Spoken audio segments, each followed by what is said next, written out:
It's been called a once-in-a-century phenomenon, a pandemic so devastating on the normal way of life and the economy. Literally, millions found themselves out of work overnight as soon as the coronavirus pandemic hit our shores exactly a year ago.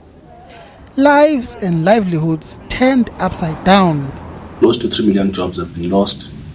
We have also seen a number of workers struggling to really keep up with the cost of living. Many of them are struggling to feed and clothe their families. Others are losing their cars, their houses and other assets.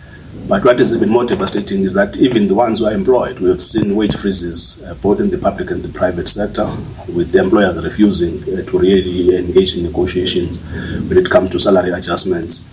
This is really a devastating situation because long before COVID, South Africa was already experiencing one of the highest unemployment in the world, and we are already in an economic recession. Unemployment now is sitting at 42% plus. Youth unemployment is sitting at 63% plus. Women, in particular African black women, unemployment rate is sitting at 47%. 52% of the population of the Eastern Cape is unemployed. This is totally unsustainable. The national lockdown has since been relaxed to a minimum level 1 restriction. But it doesn't mean we've seen the worst of the pandemic. In fact, there is still no light at the end of the tunnel when it comes to high levels of unemployment in the country. Overall, I am very worried about how this is going to play out because with such a shrinkage in employment, it's going to take a long time to come back. And we are seeing a lot of protests. We're seeing blocking of roads all over the country.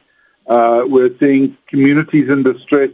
We're seeing upticks in crime because people need a way out.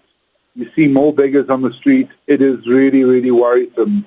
As a country, we have to start understanding that lockdowns harm the economy. The government says it's doing its best to revive the economy and job creation in the country.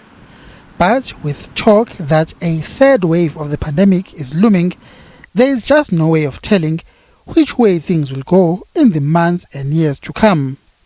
Mbongeni Muchwa, SABC News, Johannesburg.